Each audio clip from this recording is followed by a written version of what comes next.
Hi, I'm CJ and this is my RC channel.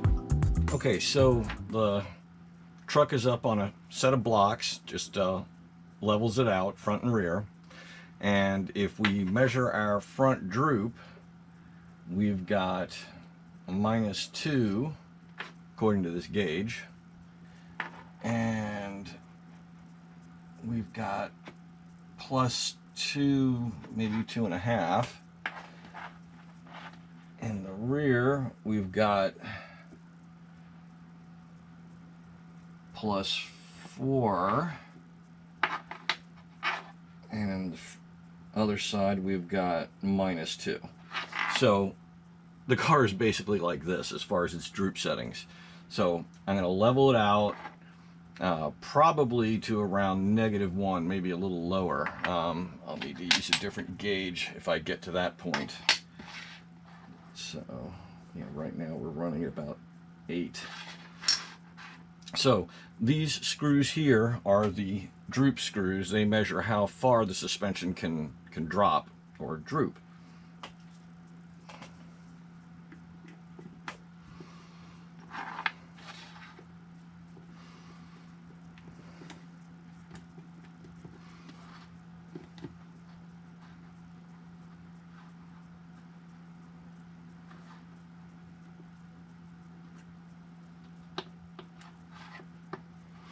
See, our sway bars are gonna get in the way of that, so what we need to do is bring the opposite side down so it's in the same ballpark.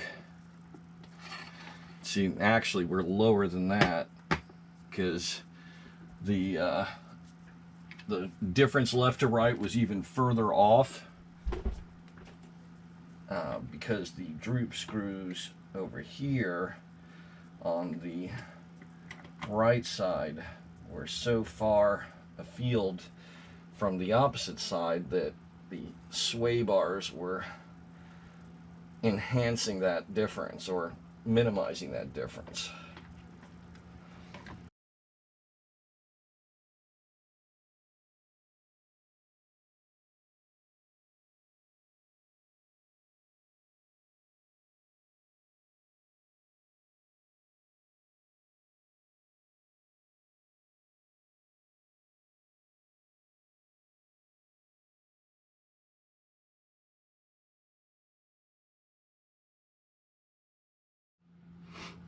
So what you want to do is set your droop so that left and right are equal. First, make sure that the sway bar isn't having an impact.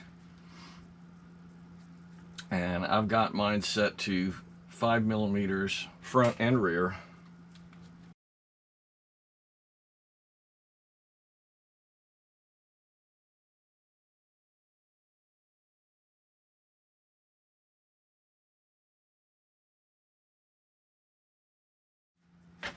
So now I can put my shocks back on.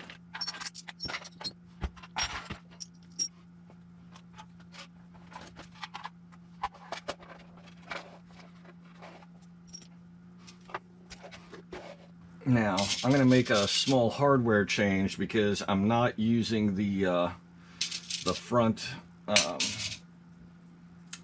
or the rear of these little fake suspension reservoirs or shock reservoirs.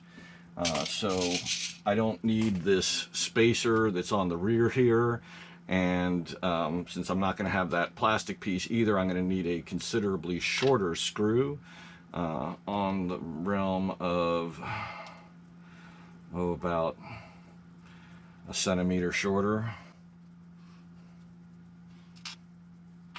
I'll give you a measurement in a moment so you can spec out your own hardware if you go in this direction.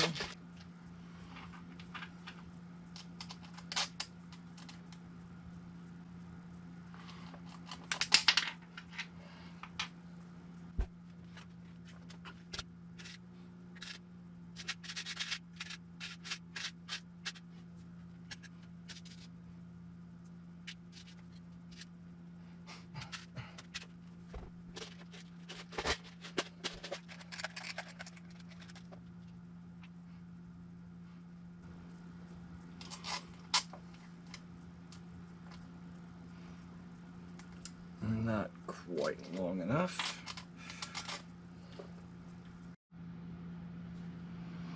Okay, it looks like a 26 millimeter is going to be the perfect size.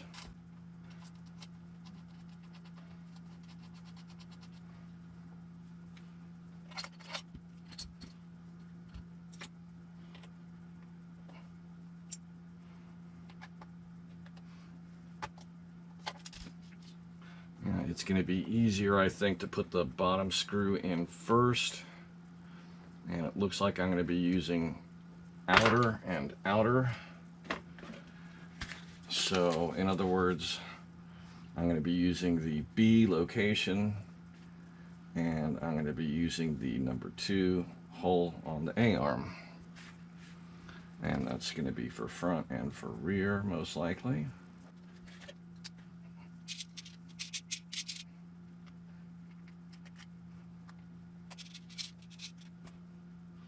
Those seem like they're a little long. I wonder if I'm using the right ones. Let me see if I got something shorter in a button head.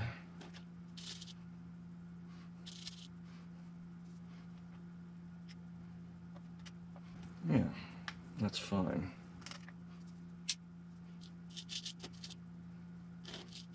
And I'm going to want 2 more of those for the rear.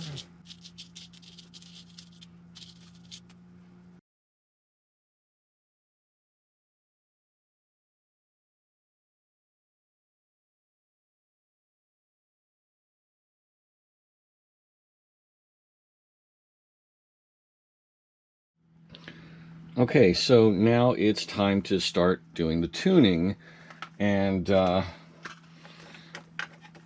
let's see. I put the wheel on back here and put the body on just temporarily. The screws aren't tight. I just slid them into place and put the batteries in here so the car has the right amount of weight, so I can see, you know, how much droop it has, and that's pretty decent, a good 1/2 inch. That's what we want. We want some sag in the suspension. If it's all jacked up, the car is stiff and the suspension can't go anywhere. I've talked about this at length in other videos. Hopefully I'm getting the point across after many tries. So the first thing I want to do is I want to make sure that my servo arm is straight up and down. And then I want to make sure that that linkage is centering my steering rack. So if the steering rack looks like it's a little bit to one side, so that looks pretty perpendicular. So you want, in other words, you want this arm to be straight up and down, and you want the rack here that it's connected to be centered. If that's good, then you can start working on these linkages for your left and right front wheels, and you want to give them the same amount of toe. So if you want a total of 1 degree of toe out, then you want a 1/2 degree of toe on each wheel, so they're both pointing outward. That's probably a good baseline. Now I need to adjust camber, and camber is done by adjusting the turnbuckles here, and back here on the rear camber links. Now, measuring that, there's different ways of going about it. You can use an 1/8 scale tuning setup if you have one.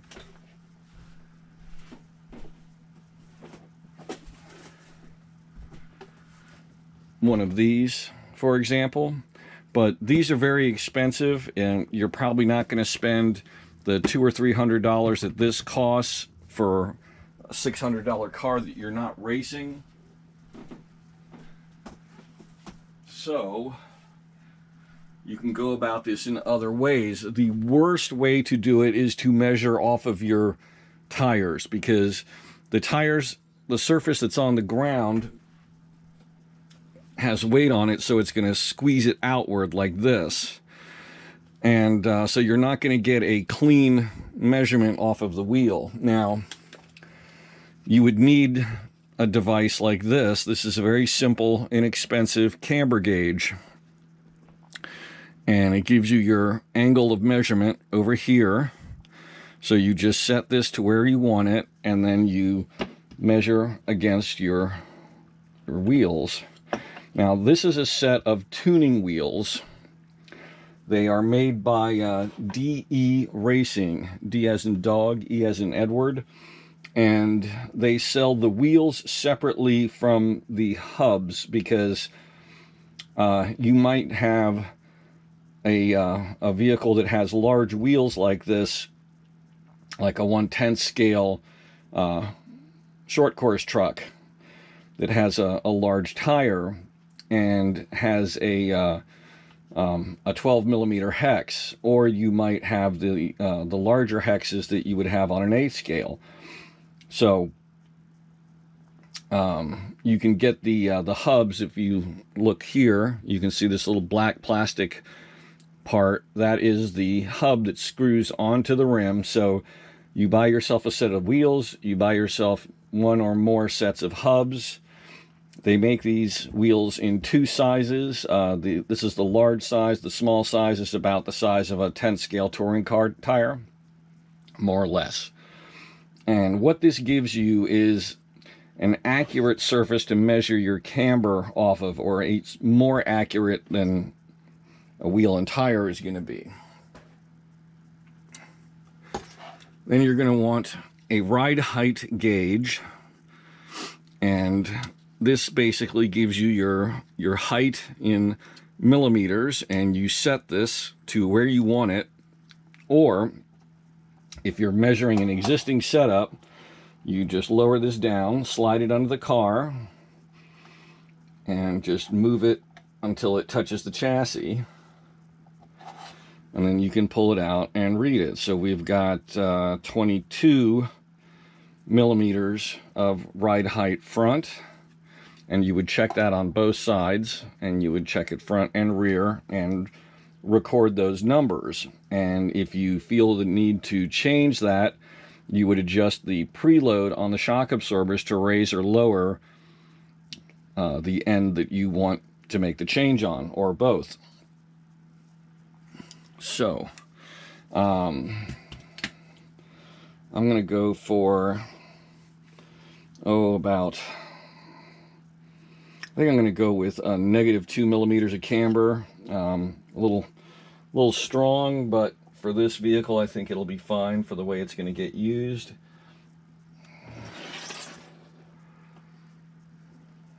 And it looks like we're already there. And you always want to kind of sink your suspension so it levels out. Working on these big cars is tough with the space I have, so that needs to be changed, and that one needs to go the other direction. So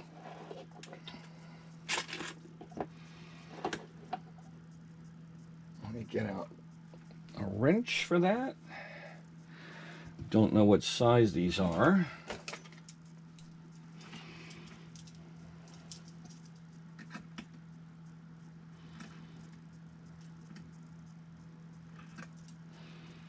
Six millimeters, looks like. And here is a 6 millimeter wrench. So this side is fine. This side needs to tilt inward. So that's gonna go that direction. Maybe it's not 6, maybe it's 5.5. Yes. Okay, easy enough.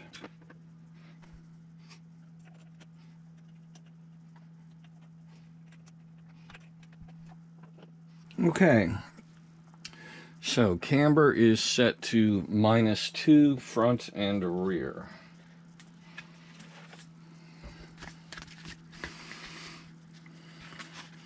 And again, these are just startup numbers. You got to have something, and you got to know it's going to be -2, -2 degrees. Our toe,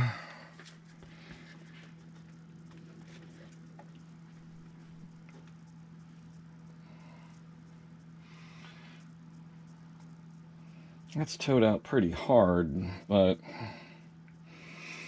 let's see. I'm not sure I've got something that's going to get me an accurate measurement on that, considering how large this thing is. I may have to kind of ballpark it.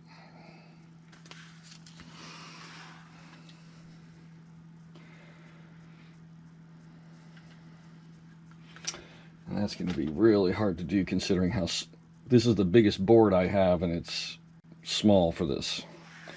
So I'm guessing that it's about 3 degrees towed out to either side, so I would say total of 6. So plus 6 degrees. And our rear toe is not on this list because it's fixed. We cannot adjust it. That needs to come off the list. And our front pills are in and the rear is out.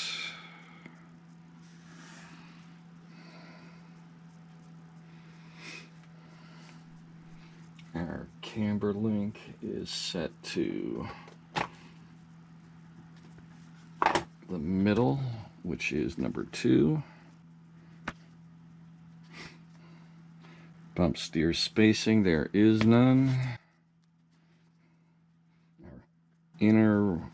Our outer rear camber link is in the middle, that's number 2. And it is on the lower hole. See, this is just filling this stuff in, tracking where everything is, so I know what I've got. So then if I want to change things, if the car is doing something that I want to try to alter the handling, I know where the numbers are and I know what I can try. For example, changing the camber link to make it longer or shorter by going to either 1 or the 3rd position, or changing its angle by going to the upper hole instead of the lower hole, that can change the amount of camber gain. Camber gain is, right now we're measuring -2 degrees, -2 degrees camber on the rear wheels, just as an example. By changing the orientation and the length of this camber link, as this suspension compresses or extends fully, because right now it's at rest, so it's somewhere in between the maximum and the minimum. As it moves toward the extreme, that camber number is going to change. Depending on the length, it might stay the same, have very little variance, or it might change a lot. For example, as the car leans into a turn and that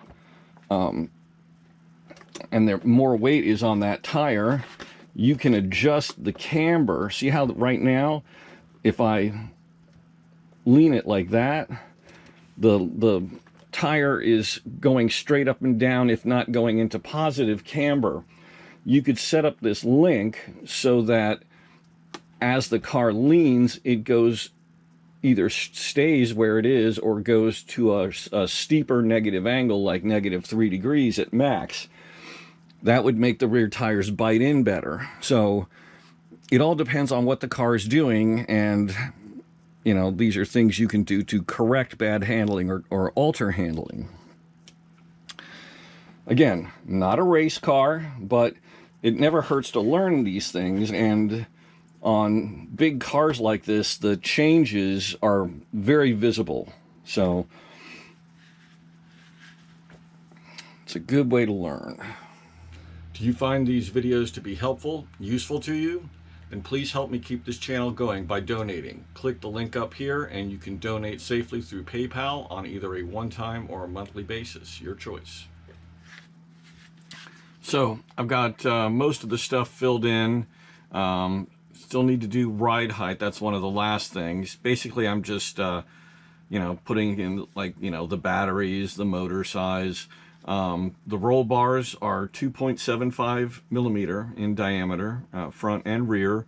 The fronts are at 7.5 millimeter, sticking through the clasp. The rears are at 0. And so these are things that you can change this number here to make adjustments on how much leverage and thus how much effect the sway bar is going to have. Now, you can't make a huge amount of a change, maybe a couple millimeters in either direction. Well, you can't go into negative from 0, but if you move it inward a couple millimeters, you'll stiffen up that sway bar a little bit. So these are things that can be tinkered with to try to finesse the way the car handles. So to get the ride height, last thing we're going to do is pick the car up, give it a little drop, take our ride height gauge, and just measure right from the center of the chassis. And so 43 millimeters front is our starting number. So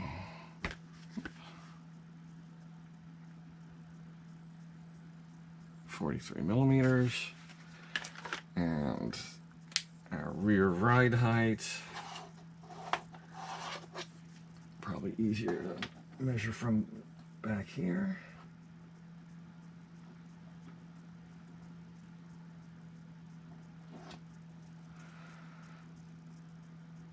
.49.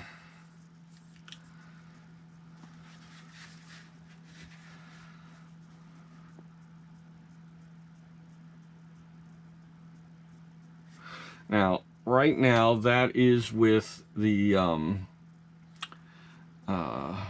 let's see, that is, our preload is set to 0.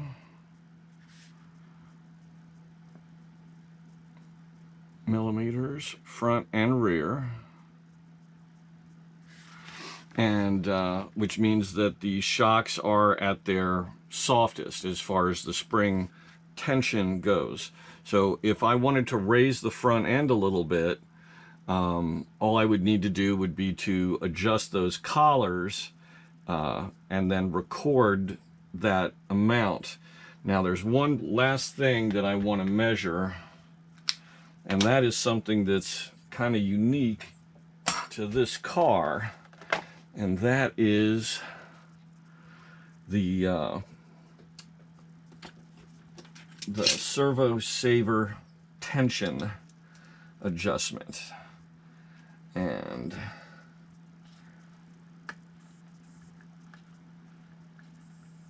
I want that to be pretty tight.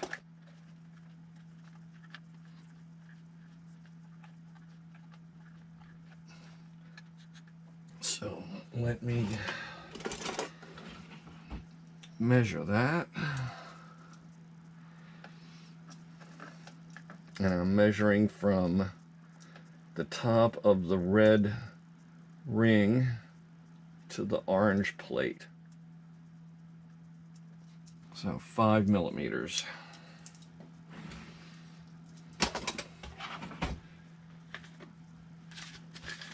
And that goes right here, Servo Saver Preload.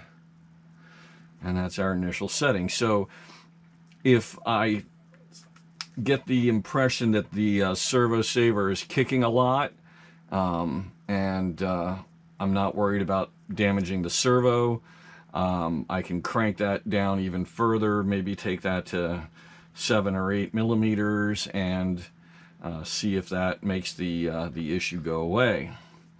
So the only thing I've really got to do here is spring color is white for both of these, but that's not relevant because these are the stock springs. and white is the color of the entire spring. It's not an indicator of the spring weight. A lot of springs have a little painted stripe, or they have a little piece of heat shrink tubing in a specific color that relates to the weight of the spring and helps you identify which springs you're running. So that's why I gave us fields for spring make, spring weight, and spring color.